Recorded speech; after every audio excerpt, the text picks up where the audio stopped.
Good morning. Happy Easter. Christ the Lord is risen today. He is risen indeed. It is such a joy to be with you on this Easter Sunday morning. And today we get to tell the story, finish the story that we started earlier in the week. We started it earlier with Jesus having a meal with his disciples.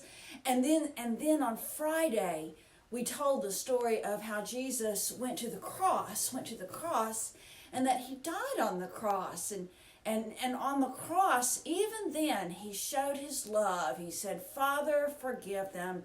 They don't know what they're doing. He showed his love to everyone who was there.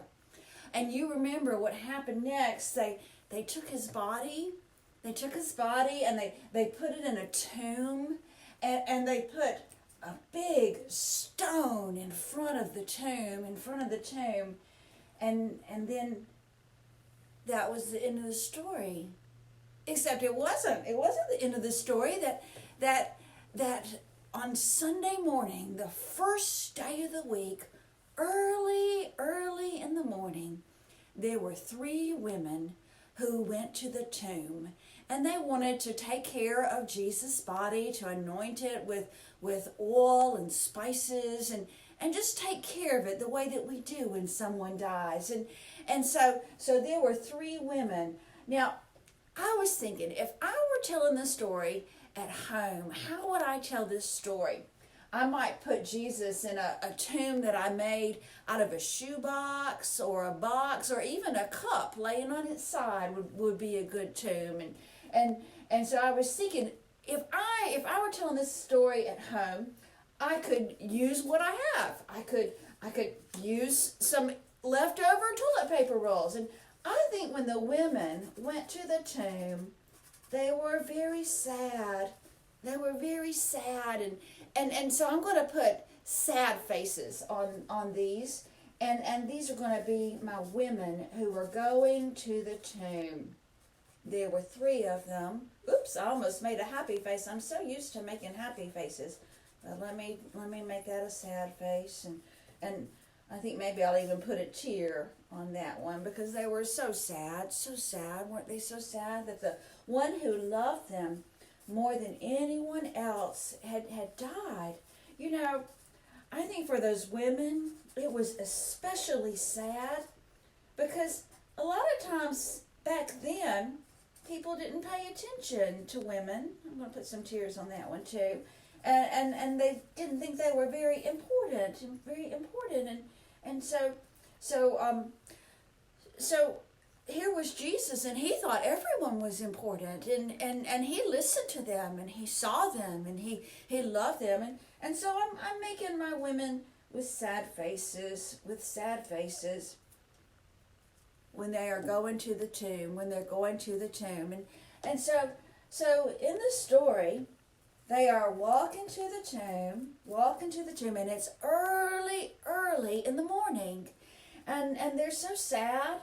And as they were walking along, they started to wonder, that stone is so big. How are we going to get that stone out of the way so that we can take care of Jesus? But as they're walking along, they look up, and they realize the stone, it's not where they thought it would be. It's actually been moved out of the way. Someone moved that stone out of the way. Well, they keep walking, and they get to the tomb, and suddenly they notice there's somebody in the tomb, but it's not Jesus. It's someone who is dressed in white. And look at him. Doesn't that person look happy? Because that person has some good news. And the person who is dressed in white, I think it was an angel, told the women, don't be afraid, for Jesus is not here. Look, he's not here. And when they looked in, they saw that the angel was right. Jesus was not there in the tomb. All that was in the tomb were some pieces of white cloth where he had been wrapped up. and Jesus wasn't in there. And the angel said, Jesus is risen. He's not dead anymore. He is risen. He's alive. And he is going to meet you in Galilee. So go tell the disciples and go tell Peter that Jesus is not in the tomb, that he is risen, and Jesus is going to meet you in Galilee. And then the angel disappeared. The angel disappeared. And the women left. And they were afraid. They were afraid. They were supposed to tell that message that Jesus was risen, but they didn't say anything.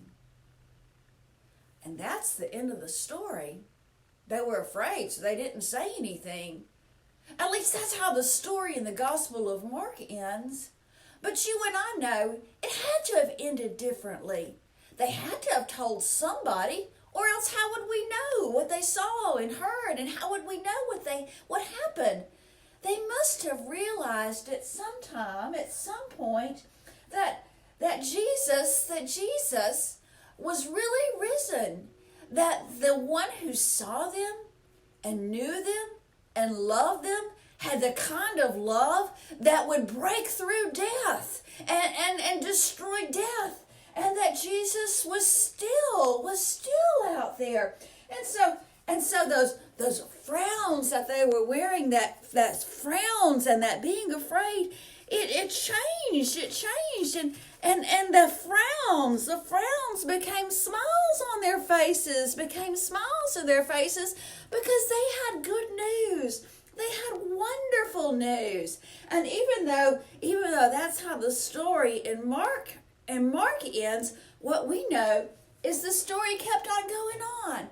It kept on going on with the women who realized that they could trust this story, and they could trust that Jesus was still alive. And they told Peter and the disciples, and they all went to Galilee where they would see Jesus again, and Jesus would teach them, and Jesus would be with them for a while. And they told that story over the ages.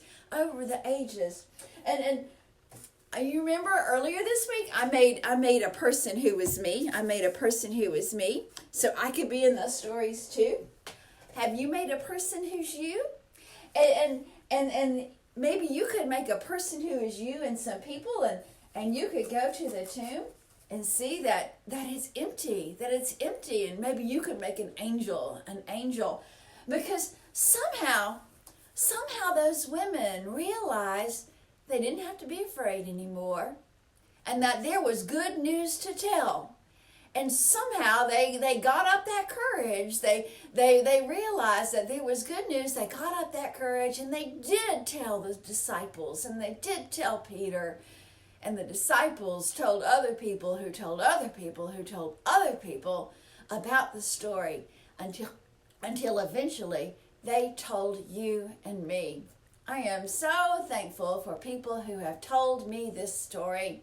And I'm thankful for Sunday school teachers and parents and grandparents and aunts and uncles who have told the story about how they went to the tomb and he was not there. And the times when after he was resurrected, when people saw him.